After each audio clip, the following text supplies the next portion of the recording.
Selamat hari Minggu kepada anggota jemaat dan simpatisan GKI Karangsaru, serta para pemirsa dan pendengar siaran ibadah minggu ini. Pelayanan firman ibadah minggu ini dilayani oleh Pendeta Budi Mulyono Rekso Susilo dari STT Saat Malang. Majelis Jemaat mengucapkan terima kasih atas pelayanannya. Minggu ini adalah Pekan Pendidikan Kristen. Melalui khotbah minggu ini, kita akan diingatkan untuk peduli akan keberlangsungan pendidikan Kristen. Selamat beribadah.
Pertolongan kita adalah di dalam nama Tuhan, Pencipta langit dan bumi.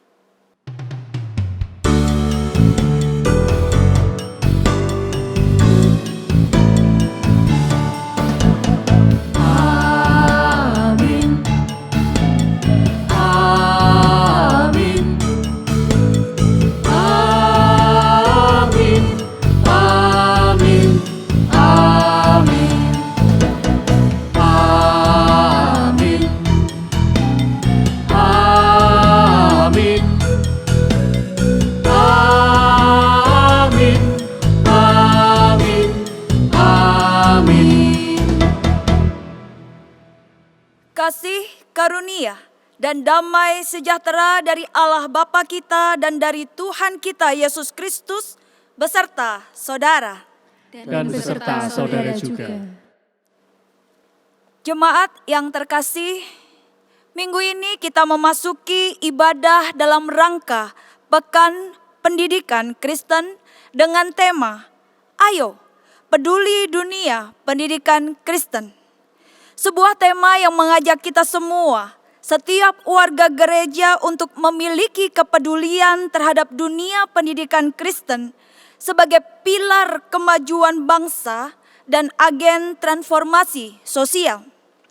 Kiranya kita semua, setiap warga gereja, dapat mendukung secara nyata pelayanan pendidikan Kristen yang ada pada saat ini, khususnya bagi sekolah-sekolah Kristen di bawah naungan gereja kita GKI Karangsaru, yaitu Yayasan Sekolah Kristen Indonesia atau YSKI, Yayasan Pendidikan dan Pengajaran Dian Wacana, maupun sekolah-sekolah Kristen lainnya yang ada di kota Semarang dan kota-kota lainnya, serta sekolah-sekolah Kristen yang pada saat ini sedang berada dalam kondisi yang memprihatinkan, hidup segan, mati tidak mau. Terlebih di dalam situasi dan kondisi di tengah pandemi COVID-19 ini, banyak sekolah-sekolah Kristen juga mengalami kendala, kesulitan, dan tantangan. Kita, gereja-gereja Tuhan, turut terpanggil untuk peduli dan terlibat secara nyata dalam dunia pendidikan Kristen, baik dalam hal doa, dana, maupun daya. Mari jemaat yang dikasihi Tuhan Yesus, kita akan masuk di dalam pengakuan dosa bersama.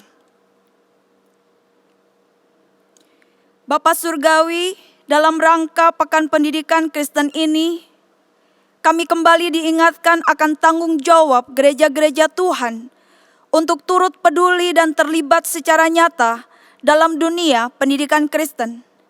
Sebab keberadaan sekolah-sekolah Kristen sangatlah penting untuk mendidik generasi muda menjadi pribadi-pribadi yang takut akan Tuhan, berpengetahuan, berkebangsaan yang teguh, berkarakter Kristiani, sehingga memberikan dampak positif dimanapun berada. Tuhan, kami akui, seringkali kami sebagai gerejamu bersikap acuh tak acuh dengan dunia pendidikan Kristen dan lebih sibuk dengan urusan kami masing-masing. Kalaupun kami peduli dengan dunia pendidikan Kristen, kami melakukannya ala kadarnya, tidak dengan sepenuh hati kami. Bahkan bantuan dan dukungan dari kami berikan seminimal mungkin dari anggaran gereja. Kami tidak terlalu peduli dengan berbagai kendala, kesulitan, dan tantangan yang harus dihadapi sekolah-sekolah Kristen pada saat ini. Kami tidak terlalu peduli dengan kesejahteraan para guru, staf, dan karyawan sekolah. Kami tidak terlalu peduli dengan bagaimana fasilitas maupun infrastruktur sekolah yang dimiliki sekolah-sekolah Kristen, terutama sekolah-sekolah Kristen di kota-kota kecil maupun di pelosok. Ampuni kami Tuhan, dan tolonglah kami agar setiap kami memiliki hati seperti hati-Mu, yang peduli, yang rindu, terlibat secara nyata dalam dunia pendidikan Kristen semaksimal mungkin, sebaik mungkin, secara khusus di tengah situasi dan kondisi pandemi COVID-19 ini. Doa pengakuan dosa ini kami panjatkan hanya di dalam Putra-Mu Tuhan Yesus Kristus perantara kami yang hidup. Amin.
Aku lemah di luar-Mu.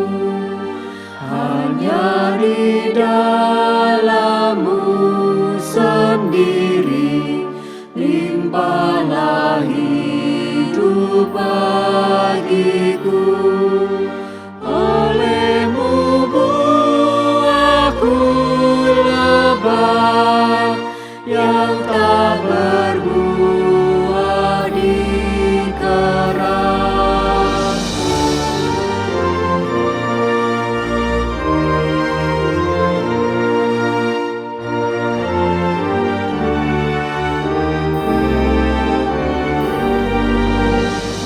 Diriku milikmu abadi, Engkau tumbuhkan imanku, yang dalam aku kau mulai, kau sempurnakan bagiku. Olehmu kuncup merekah hingga berbuah mulia.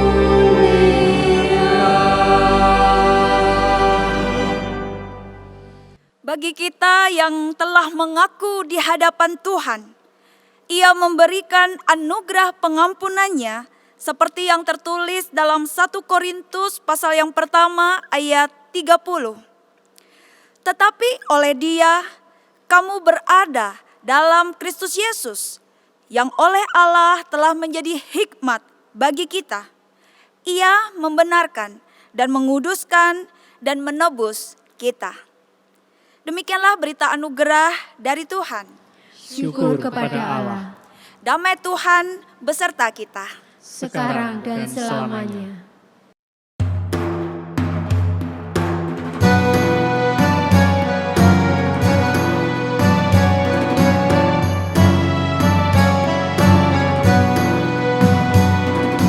Hai, dengarlah anakku, didikan yang diberikan orang tuamu.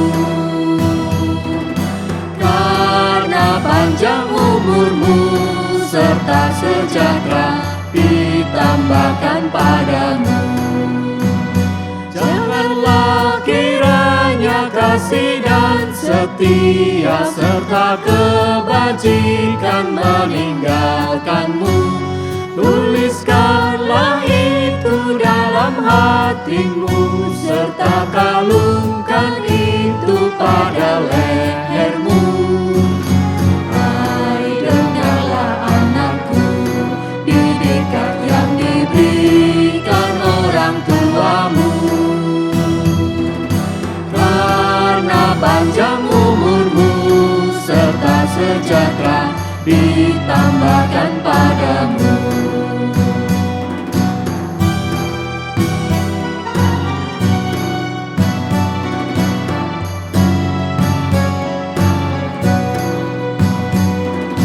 Hai, dengarlah anakku, didikan yang diberikan orang tuamu.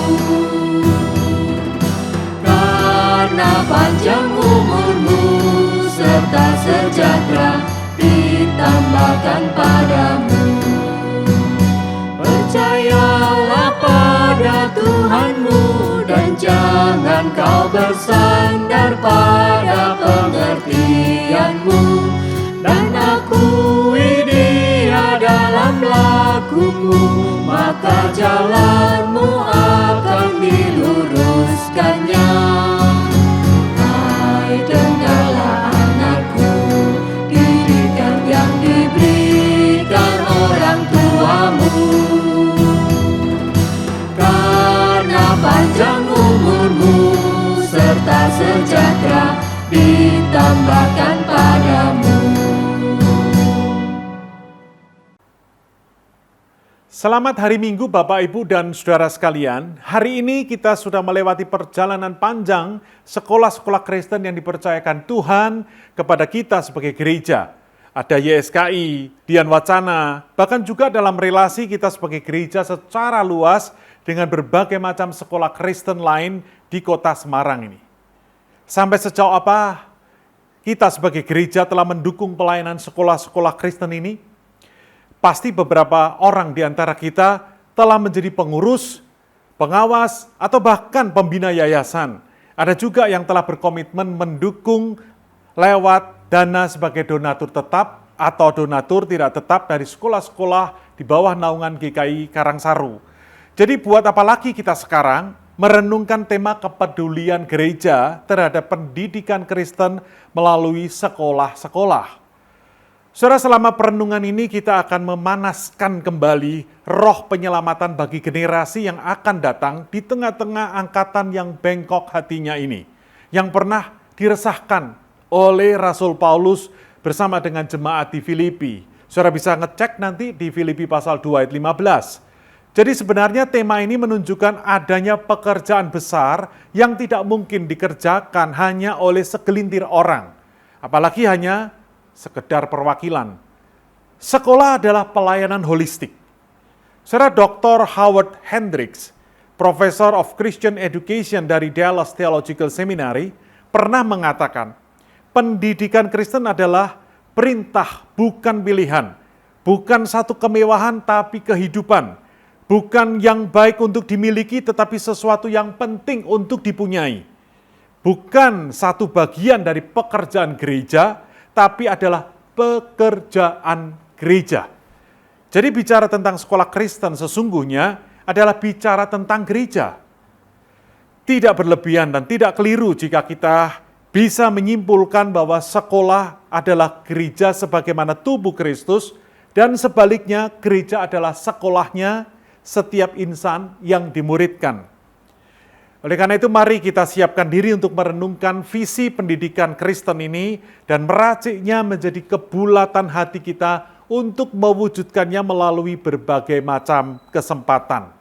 Saudara, sebelum pembacaan dan perenungan firman Tuhan, mari kita bersama-sama menyerahkan pemikiran, ketetapan hati kita untuk diwarnai, diubahkan oleh kuasa kalam Allah. Allah sumber segala hikmat. Engkau yang mendidik umat-Mu sepanjang masa di depan, di belakang, di mana saja. Pada hari ini di setiap kesempatan Engkau hadir, bahkan Engkau menciptakan kesempatan supaya kami merasakan kehadiran-Mu. Termasuk pada hari Minggu ini, kami ingin merasakan kehadiran-Mu melalui perenungan perkataan-Mu, ya Tuhan. Oleh karena itu berbicaralah, kami siap untuk mendengarkannya. Di dalam nama Tuhan Yesus Kristus, Sang Firman yang telah menjadi sama dengan kami, menuntun kami untuk menjadi serupa dengan-Mu. Kami berdoa dengan penuh percaya kepada-Mu, Tuhan Yesus Kristus. Amin. Bapak, Ibu, dan saudaraku sekalian, Mazmur 78 ayat 1-11 akan menjadi dasar perenungan kita bersama. Saya akan membacakannya. Ayat yang pertama. Nyanyian pengajaran Asaf. Pasanglah telinga untuk pengajaranku, hai bangsaku. Sendengkanlah telingamu kepada ucapan mulutku.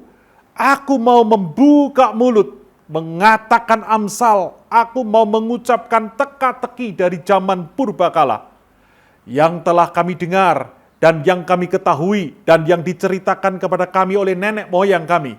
Kami tidak hendak sembunyikan kepada anak-anak mereka, tetapi kami akan ceritakan kepada angkatan yang kemudian. Puji-pujian kepada Tuhan dan kekuatannya dan perbuatan-perbuatan ajaib yang telah dilakukannya. Telah ditetapkannya peringatan di Yakub dan hukum Taurat diberinya di Israel. Nenek moyang kita diperintahkannya untuk memperkenalkannya kepada anak-anak mereka. Supaya dikenal oleh angkatan yang kemudian. Supaya anak-anak yang akan lahir kelak bangun dan menceritakannya kepada anak-anak mereka. Supaya mereka menaruh kepercayaan kepada Allah dan tidak melupakan perbuatan-perbuatan Allah, tetapi memegang perintah-perintahnya. Dan jangan seperti nenek moyang mereka, angkatan pendurhaka dan pemberontak, angkatan yang tidak tetap hatinya dan tidak setia jiwanya kepada Allah. Bani Efraim, pemanah-pemanah yang bersenjata lengkap, berbalik pada hari pertempuran. Mereka tidak berpegang pada perjanjian Allah dan enggan hidup menurut Tauratnya. Mereka melupakan pekerjaan-pekerjaannya dan perbuatan-perbuatannya yang ajaib yang telah diperlihatkannya kepada mereka. Sampai di sini pembacaan firman Tuhan, saudara-saudara. Dikatakan yang berbahagia adalah mereka yang bukan hanya mendengar, melainkan melakukannya dalam kehidupan setiap harinya. Haleluya.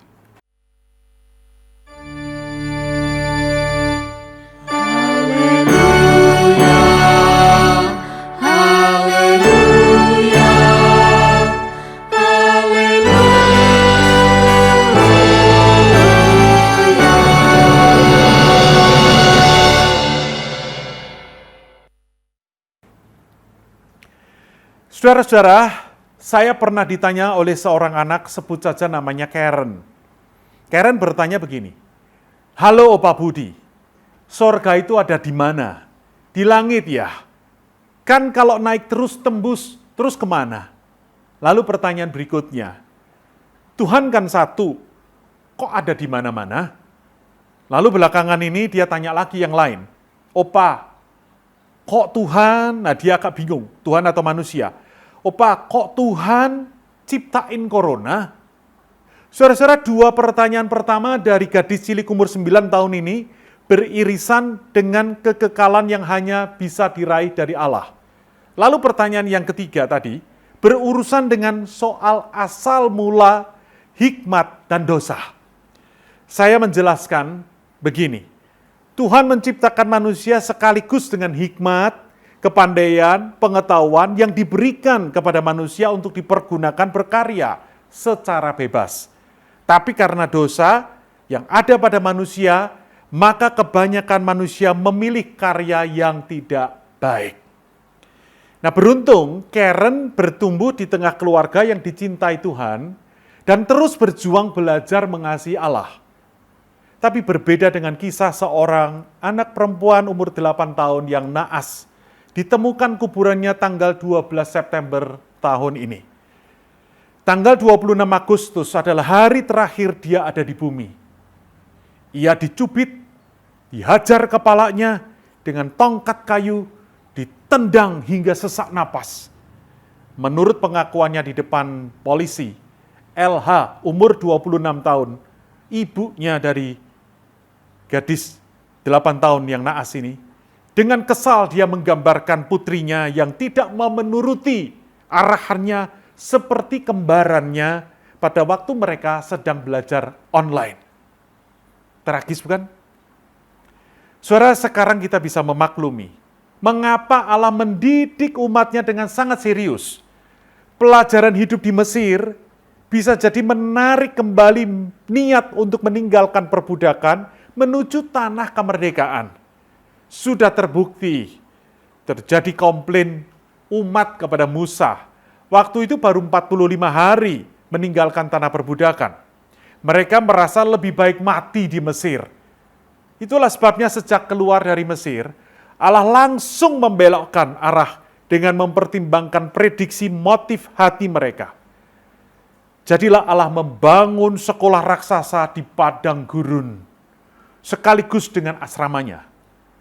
Kalau kita kenal moving class, maka sekolahnya Allah di padang gurun ini adalah moving school. Jumlah muridnya tidak tanggung-tanggung, 5-6 juta orang. Dari usia bayi hingga kakek nenek. Dan Musa ditunjuk Allah untuk menjadi kepala sekolahnya. Materi ajarnya adalah ketetapan Allah yang mencakup banyak hal. Mulai dari kode etik dengan penduduk Kanaan, janji berkat Tuhan, sejarah dan ketaatan, bagaimana beribadah dan lain sebagainya. Dan dari kesemua ketetapan-ketetapan tersebut, ketetapan premiumnya adalah hukum kasih kepada Allah. Saudara boleh cek Ulangan pasal 6 ayat 5. Yang pada gilirannya kelak Yesus mengenalkan hukum yang sama dengan yang pertama tadi adalah kasih kepada orang lain. Metode ajarnya adalah repetisi kehidupan sehari-hari.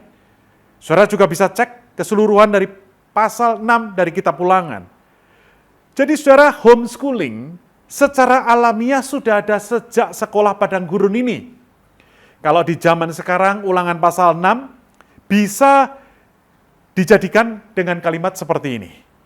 Dari waktu duduk di ruang makan, traveling, nonton TV bareng keluarga, santai berbaring, atau waktu produktif, haruslah engkau mengajarkannya berulang-ulang. Andai kata gadis cilik di Lebak, Jawa Barat yang meninggal naas tadi, hidup di tengah-tengah keluarga yang takut akan Tuhan, niscaya tidak akan terjadi pembunuhan sadis itu. Mamanya tidak akan segila itu untuk menghadapi anak yang berbeda dari kembarannya. Itulah yang ingin dikatakan oleh Paulus, guru bagi para muridnya di Efesus, agar tidak menimbulkan kepahitan pada hati anak-anak yang mereka rindukan dididik di dalam ajaran dan nasihat Tuhan. Saudara boleh cek di Efesus pasal 6 ayat 4. Berapa banyak orang dewasa masa kini yang sesungguhnya ada dendam otoritas. Buktinya, dia akan suka memberontak kepada atasannya. Dia akan melawan sekuat mungkin kepada bosnya. Dia tidak akan suka diperintah. Bukankah isu ini nyaris terabaikan dari pandangan kita sebagai orang tua? Nah, sekarang pertanyaan pentingnya begini. Bagaimana dengan kita sekarang? Siapkah kita dididik Allah untuk tidak kembali ke Mesir? Ke Mesir kita masing-masing maksudnya. Saudara-saudara mungkin masih ada Mesir dalam agenda pribadi kita yang telah menarik-narik kita untuk kembali ke sana. Nah, siapkah kita dididik Tuhan? Ia akan membelokkan kita. Jika ia membelokkan arah kita, yang ada di sepanjang jalan kehidupan yang akan kita lalui, maka akan ada aneka belokan-belokan yang akan menyulitkan kita. Bersediakah kita? Semua pertanyaan tadi sifatnya retorik, dijawab oleh kita masing-masing, tanpa pernah akan ada pengecekan. Semua tanggung jawab kembali ke kita masing-masing, bukan? Tapi akan lain ceritanya ketika masalah pendidikan umat dicangkokkan di sekolah kita. Simbiotik mutualistik antara gereja dan sekolah. Gereja akan memiliki generasi yang kuat dalam karakter yang dihasilkan oleh sekolahnya. Sekolah akan memperoleh kesempatan terus-menerus karena gereja mensuplai aneka kebutuhannya. Nah, saudara meminjam analogi kerajaan dan musik. Asaf sebagai pengarang lagu Mazmur 78 tadi adalah seorang musisi kerajaan Daud. Asaf seakan mewakili unsur kerajaan karena ia bagian dari orang pentingnya Daud. Selain itu, Asaf adalah keturunan Lewi. Satu suku yang dikhususkan untuk merawat spiritualitas bangsa. Jadi, Mazmur 78 ini adalah kombinasi antara edifikasi dan edukasi.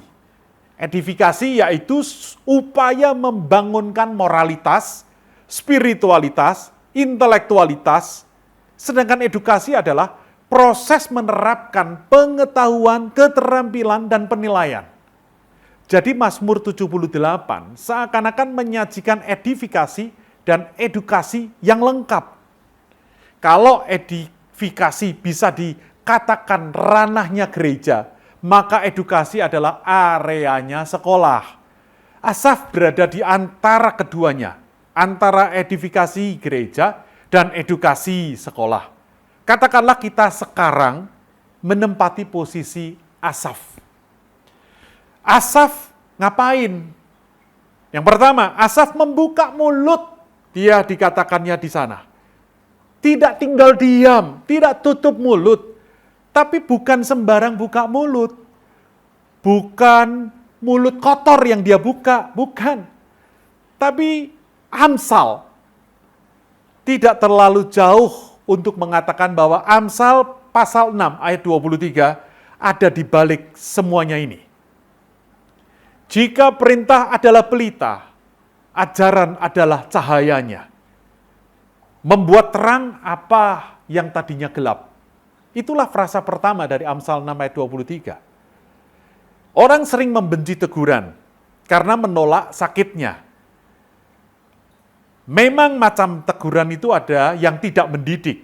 Misalnya hardikan kasar, menyakitkan, sindiran sinis yang tajam, tidak membangun. Hanya teguran yang mendidik akan menunjukkan jalan kehidupan. Inilah frasa kedua dari Amsal 6 ayat 23. Betapa indahnya saudara, jika edifikasi yang tadinya banyak dibebankan di gereja, menjadi bagian dari edukasi dari sekolah. Suatu kali kita akan menemui generasi yang well educated dan well edified.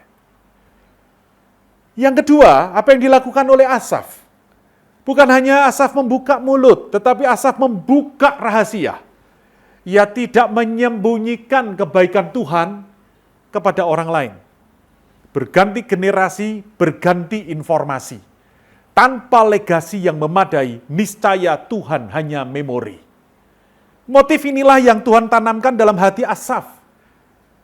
Ia meneruskannya kepada generasi berikutnya, agar mereka pun bisa memuji-muji Tuhan. Karena mengerti apa yang telah diperbuat Tuhan atas mereka. Andai kata di sekolah diajarkan sejarah penyertaan Tuhan melalui berbagai ilmu pengetahuan, betapa akan kayanya jiwa seseorang yang intelektualitasnya tinggi. Dan gereja berperan di sini. Bagaimana gereja dan sekolah berintegrasi menyiapkan generasi yang tahu diri. Bukan hanya membuka mulut, membuka rahasia. Yang ketiga Asaf lakukan adalah memperingatkan adanya bahaya ketidaksetiaan. Perintah, instruksi, Taurat sudah tersedia lengkap. Tapi absennya komitmen untuk memperkenalkan kepada generasi-generasi berikutnya adalah usaha untuk menggiring perintah Tuhan itu pergi ke museum. Alhasil, lahirlah generasi yang tidak lagi percaya kepada Tuhan. Bukan sekedar tidak beragama. Yang lebih parah lagi adalah beragama, tapi tidak bertuhan. Atau kita mungkin boleh katakan, kalau zaman kita sekarang, Kristen, ateistik. Akibatnya jelas, kerusakan moral, kehancuran spiritual, keangkuhan merajalela. Sudah salah tidak bisa menyadari kesalahannya, semakin percaya diri ketimbang percaya kepada Allah. Bayangkan, jika gereja menyiapkan personalia sekolah mulai dari guru, staf administrasi, hingga para pemimpin-pemimpin sekolahnya, akan seperti apa sekolah itu? Bukankah akan menjadi sekolah yang mengubahkan lingkungannya? Gereja dengan kekuatan majemuknya dapat mensuplai kebutuhan sekolah. Jemaat dapat menjadi network yang luar biasa kuatnya untuk menopang kerja sekolah. Saudara, satu hal lagi yang penting dari gereja adalah bagaimana menyiapkan generasi yang dapat mengubahkan dunia. Pembinaan warga gereja tentu telah berjalan dengan sangat baik. Bertahun-tahun bahkan berabad-abad gereja secara universal terus menyumbangkan generasi terbaiknya. Tapi terus terang, bagaimana pengaruh kita sekarang bagi orang di sekitar kita, lingkungan kita, bahkan dunia secara luas? Karena itu mari kita berhitung berapa lama warga gereja dibina di dalam gereja. Berapa jam dalam sepekan seorang warga gereja dibentuk di lingkungan gereja. Bagaimana gereja memonitor pembentukannya. Apakah ada masukan berupa koreksi kepada warga gereja ketika ditemukan kekurangan? Seberapa banyak warga gereja mau memperbaiki menurut koreksi itu? Mari kita bandingkan dengan pembentukan seseorang di sekolah. Sebut saja seorang murid. Berapa jam dalam sehari seorang murid dididik? Bagaimana monitoring pendidikan terhadap murid? Bagaimana jika murid tidak mau memperbaiki berdasarkan koreksinya? Bukankah pola pendidikan sekolah sangat efektif membentuk karakter? Bagaimana jika gereja mengerjakan pola pendidikan sekolah? Di mana gereja bisa menempatkan pengaruhnya di dalam pola pendidikan sekolah. Seperti apa jadinya jika sekolah ditinggalkan gereja? Dan sebaliknya, kerugian apa yang akan dialami gereja jika sekolah Kristen tidak ada lagi? Terbayangkah kondisi dunia tanpa adanya kombinasi gereja dan sekolah? Kembali ke Karen kecil, saudara. Dia melanjutkan pertanyaannya begini. Tuhan yang menciptakan Maria, bagaimana Maria bisa melahirkan Tuhan? Pertanyaan ini mirip dengan pertanyaan anak pertama saya waktu itu. Masih kecil, dia bertanya, Yesus yang menciptakan pohon pisang, betul? Waktu Yesus lahir, apa sudah ada pohon pisang? Jadi siapa yang menciptakan pohon pisang waktu Yesus lahir? Saudara, pertanyaan linier semacam ini normal. Karena umumnya kita hidup dengan budaya linear. Kita lebih gampang memahami kronologi ketimbang kairos. Bukan kebetulan jika kita sekarang sedang membicarakan soal logika, yang tentu menjadi topik penting dalam bidang akademik sekolah. Tentu kita semua tahu bahwa logika dalam bahasa aslinya berasal dari kata logos. Logos yang berarti perkataan atau pertimbangan atau nalar. Lazim digunakan dalam dunia filsafat untuk menjelaskan prinsip yang mengikat menjadi dasar jagat raya ini. Nah, dalam Septuaginta, logos adalah terjemahan dari kata Ibrani dabar, yang adalah firman kreatif Allah, yang sejajar dengan Sofia, hikmat, yaitu pengantara Allah dalam hubungan dengan ciptaannya. Saudara bisa cek itu di Kejadian 9 ayat 1 dan 2. Nah, kemudian dalam Injil Yohanes pasal 1 ayat 14 dan kitab Wahyu 19 ayat 13, Yesus disebut sebagai firman Allah. Yesus adalah firman yang menciptakan ex nihilo, dari tidak ada. Segala sesuatu dibuat ada oleh Sang Ada. Hanya dengan kekuatan perkataannya sendiri, dan disitulah menunjukkan the power of Logos. Jadi bisa dibayangkan betapa luar biasanya Kristus Sang Logos yang maha besar itu rela masuk ke dalam budaya dari entitas yang sederhana seperti kita ini. Logos yang agung telah melahirkan logika dengan berbagai variasinya yang kemudian kita memanggilnya dengan ilmu, logi. Jadi secara esensial, gereja tidak dapat dilepaskan dari pendidikan pengetahuan. Gereja memang dalam jalur pendidikan kebenaran. Akhirnya, saudara, sejarah umat Allah dibangun kembali dengan kolaborasi gereja dan sekolah. Sehingga pekerjaan dan perbuatan Allah yang ajaib diajarkan dari generasi ke generasi. Kiranya bukan hanya sebatas sepekan ini, semangat kita akan pendidikan Kristen meninggi, tetapi seterusnya menjadi komitmen sekali lagi. Selamat untuk GKI Karangsaru yang memiliki sekolah di era tidak sedikit sekolah ditutup karena tidak sanggup meneruskan operasionalnya. Saudara-saudara, perkataan manusia sudah berhenti, tapi firman Allah kekal selamanya. Kita rendahkan diri di hadapannya agar masing-masing kita secara pribadi disentuh oleh firman yang mengerjakan kehendak Bapa di dalam hidup kita. Mari kita berdoa. Saudara, kita akan berdoa untuk sekolah-sekolah yang menjadi bagian dari GKI Karangsaru. Berdoa juga untuk peran kita baik pribadi maupun bersama sebagai gereja di tengah perkembangan zaman ini. Yesus Sang Logos, Engkau yang menjadikan dari tidak ada menjadi seperti yang sekarang kami bisa jalani ini, adalah anugerah Tuhan yang tahun ke tahun kami rasakan. Sekolah-sekolah yang telah Engkau percayakan kepada GKI Karangsaru terus boleh berjalan sampai hari ini. Kami percaya juga Tuhan untuk perkembangan sekolah-sekolah ini. Agar sekolah-sekolah yang Tuhan percayakan ada YSKI, Dian Wacana, dan dalam kerjasama-kerjasama yang lain yang dilakukan oleh gereja dengan sekolah-sekolah yang lain pun akan menjadi bertumbuh, menumbuhkan kebenaran, dan merayakan kemuliaan Tuhan. Sampai akhirnya kami sebagai gereja boleh sebagai satu bagian pekerjaan Tuhan yang besar ini, kami melakukannya baik secara pribadi maupun institusi. Terima kasih ya Tuhan untuk semua yang Kau percayakan selama ini. Kau berkati kami, Engkau pimpin kami, dan jalani kehidupan ini bersama dengan Kristus, karena Engkau yang akan terus menuntun kami selanjutnya. Hanya di dalam nama Tuhan Yesus Kristus, kami sepakat berdoa. Amin. Bapak, Ibu, dan Saudara, jika ada di antara saudara yang rindu untuk menjadi bagian yang nyata di dalam pelayanan pendidikan Kristen, silakan saudara segera mengontak Majelis Jemaat GKI Karangsaru. Mari kita memohon perkenanan Tuhan agar kita menjadi rekan sekerjanya di dalam dunia pendidikan Kristen. Selamat berhari Minggu, Tuhan Yesus memberkati.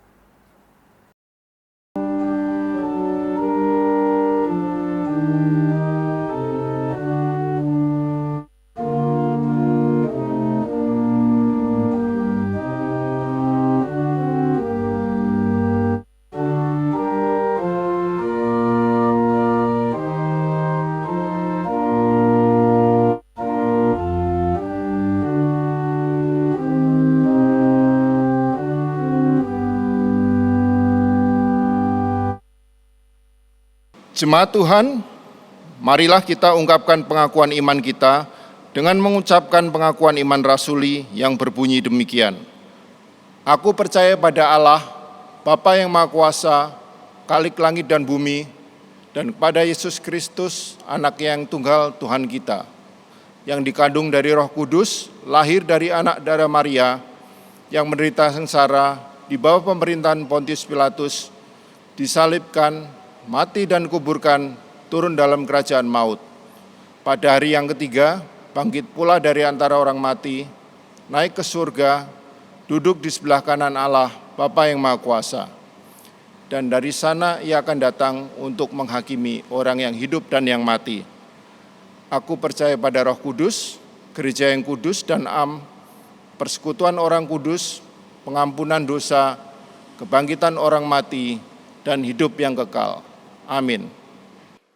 Mari jemaat yang dikasihi Tuhan Yesus, kita akan masuk di dalam doa syafaat sekaligus doa syukur. Ya Tuhan Allah kami, Engkaulah perisai dan pelindung kami, Engkaulah kemuliaan kami. Saat ini kami bersehati dan berseru kepadamu di dalam doa syafaat kami. Berilah telinga kepada perkataan kami ya Tuhan, indahkanlah kami dan jawablah kami seturut dengan kehendak-Mu. Bapa Surgawi, kami bersyukur untuk keberadaan sekolah-sekolah Kristen sebagai wahana yang strategis tidak saja dalam konteks pencerdasan kehidupan bangsa, tetapi juga dalam memperkenalkan, membagikan, serta mentransfer nilai-nilai Kristiani kepada para peserta didik. Kiranya hubungan gereja dengan sekolah senantiasa terus-menerus dipelihara, dibina, dan dikembangkan. Gereja Tuhan tidak bersikap apatis dan membiarkan sekolah berjalan sendiri, lepas dari visi dan misi yang diemban oleh gereja sebagai persekutuan yang diberi mandat oleh Tuhan untuk mewujudkan kerajaan Allah dan damai sejahtera di dunia. Kiranya relasi gereja dengan sekolah-sekolah Kristen terbangun indah dan saling melengkapi. Di tengah situasi dan kondisi pandemi ini yang mengharuskan proses kegiatan belajar mengajar dilakukan secara online, di mana sebagian besar lembaga pendidikan mulai dari tingkat pendidikan anak usia dini sampai perguruan tinggi menetapkan siswa-siswi, mahasiswa-mahasiswi tetap berada di rumah dan melaksanakan proses belajar mengajar dengan memanfaatkan jaringan internet. Kiranya Tuhan memberkati pembelajaran jarak jauh tersebut. Para guru diberi kemampuan, kesehatan, kreativitas untuk dapat menyampaikan materi pembelajaran dengan baik. Para siswa-siswi juga dapat menerima materi pelajaran dengan baik. Para orang tua pun diberi kasih kesabaran dalam mendampingi belajar dan studi anak-anak mereka. Berkatilah ya Tuhan untuk para anggota yayasan sekolah-sekolah Kristen, para kepala sekolah, para guru, para staf, dan para karyawan. Penuhilah segala kebutuhan sekolah-sekolah Kristen untuk selalu memberikan pendidikan yang terbaik bagi anak-anak didik yang telah Tuhan percayakan. Lindungilah setiap siswa-siswi Kristen dan para orang tua. Di tengah pandemi COVID-19 yang masih berlangsung ini, kami juga terus berdoa, kiranya Tuhan menyembuhkan dan menolong mereka yang sakit dan terinfeksi virus COVID-19. Berikanlah kekuatan dan juga pemulihan kesehatan mereka secara sempurna. Kiranya Tuhan melindungi para orang tua dan mereka yang menderita penyakit-penyakit kronis. Terlebih di tengah situasi seperti ini, ketika mereka membutuhkan perawatan-perawatan yang lebih, kiranya Tuhan juga akan menolong, membukakan jalan keluar. Kiranya Tuhan memberikan kesadaran kepada anak-anak muda dan mereka yang masih kuat untuk tetap menjaga diri, mematuhi protokol kesehatan, dan juga turut terlibat memiliki keinginan untuk membantu satu dengan yang lain. Kiranya Tuhan mengaruniakan para tenaga medis kekuatan-Mu setiap hari, menjaga mereka dan anggota keluarga mereka tetap aman dan sehat, memiliki pengertian tentang penanganan penyakit ini, tetap berpikir jernih di tengah kepanikan di sekitarnya. Bebaskanlah mereka dari kegelisahan, memikirkan orang-orang yang mereka cintai. Karuniakan kesabaran di dalam merawat setiap pasien dengan penuh kasih sayang dan memenuhi kebutuhan finansial mereka. Kiranya setiap orang Kristen yang ada di dalam pelayanan kesehatan, Tuhan mampukan untuk dapat menunjukkan kasih-Mu, damai sejahtera-Mu, sehingga banyak orang akan bertanya tentang alasan pengharapan mereka. Dan berilah kesempatan bagi mereka untuk dapat bersaksi, memberitakan Injil, dan membawa banyak orang kepada Kristus Yesus. Kiranya Tuhan melindungi setiap keluarga dan mengaruniakan kasih-Mu di hati setiap anggota keluarga, sehingga kerukunan dan kebersatuan nyata di dalam kehidupan keseharian. Kiranya Tuhan melindungi para pemimpin di bidang bisnis dan mengaruniakan hikmat sehingga dapat mengambil keputusan yang tepat di tengah situasi sulit demi kebaikan usaha dan kesejahteraan para karyawan.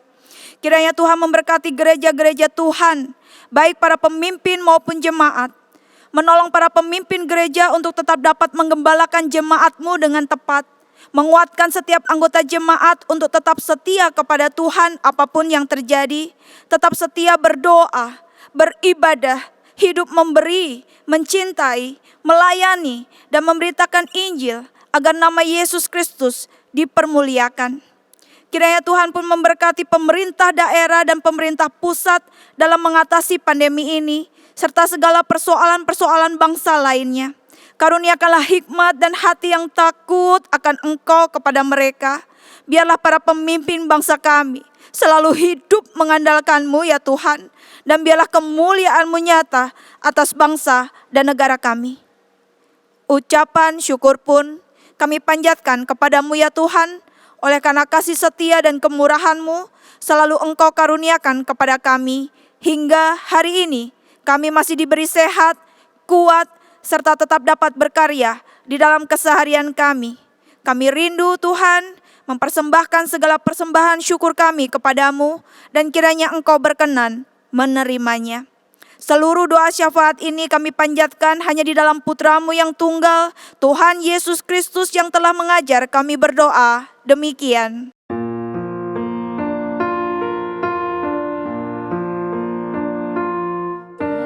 Kami yang ada di surga, dikuduskanlah nama-Mu, datanglah kerajaan-Mu, jadilah kehendak-Mu di bumi seperti di surga. Berilah kami pada hari ini makanan kami yang secukupnya, dan ampuni kesalahan kami seperti kami ampuni yang lain, dan jauhkan kami dari pencobaan, lepaskanlah kami dari yang jahat. Sebab Engkau yang punya kerajaan, serta kuasa dan kemuliaan sampai selama-lamanya. Amin. Amin.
Juru selamat hatiku teguh.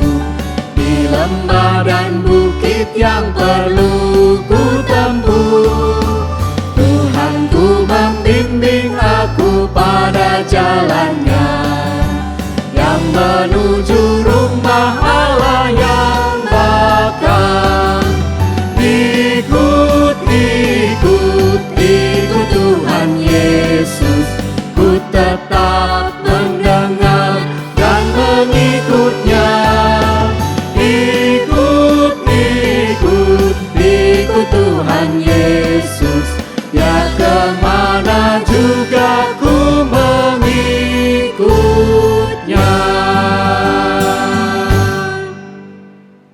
Jemaat yang terkasih, marilah kita mengakhiri ibadah ini dengan menerima berkat dari Tuhan. Demikian, maka Allah damai sejahtera yang oleh darah perjanjian yang kekal telah membawa kembali dari antara orang mati Gembala Agung segala domba, yaitu Yesus Tuhan kita, kiranya memperlengkapi kita dengan segala yang baik untuk melakukan kehendak-Nya dan mengerjakan di dalam kita apa yang berkenan kepadanya oleh Yesus Kristus.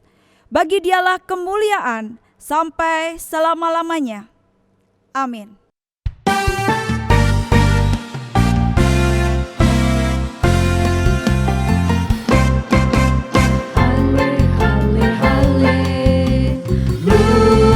Haleluya.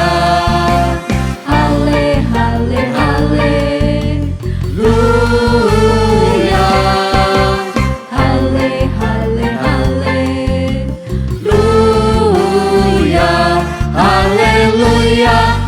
haleluya. Hale, hale, haleluya. Hale,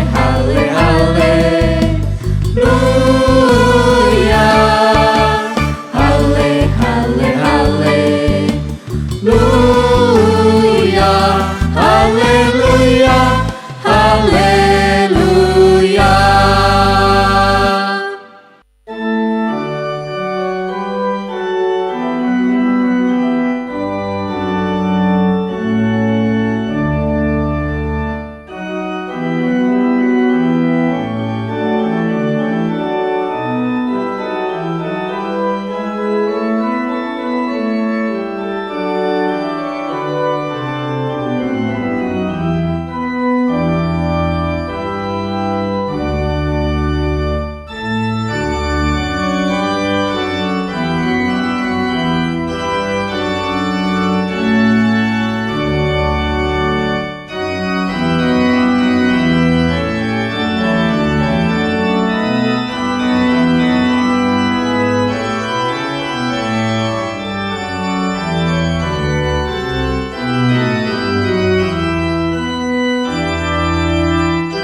Jemaat dan simpatisan GKI Karangsaru, di pekan pendidikan ini kita diingatkan akan pentingnya pendidikan Kristen di tengah-tengah kehidupan bermasyarakat.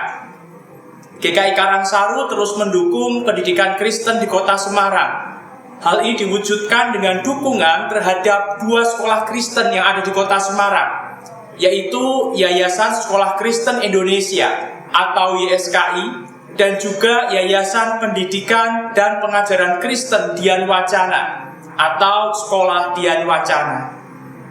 Saat ini guru-guru dari SD Kristen YSKI 2 dan juga karyawan serta guru Sekolah Dian Wacana akan mempersembahkan pujian bagi kemuliaan nama Tuhan. Kiranya pujian yang disampaikan boleh menjadi berkat bagi kita semua.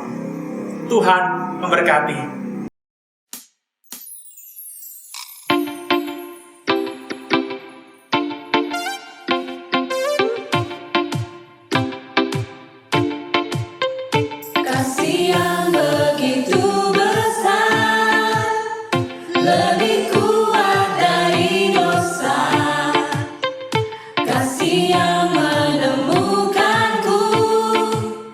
Selamatkan dan pulihkan.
kapetik dening Markus 1 ayat 12. Pangandikane iki wis tekan ing titi mangsane ratoning Allah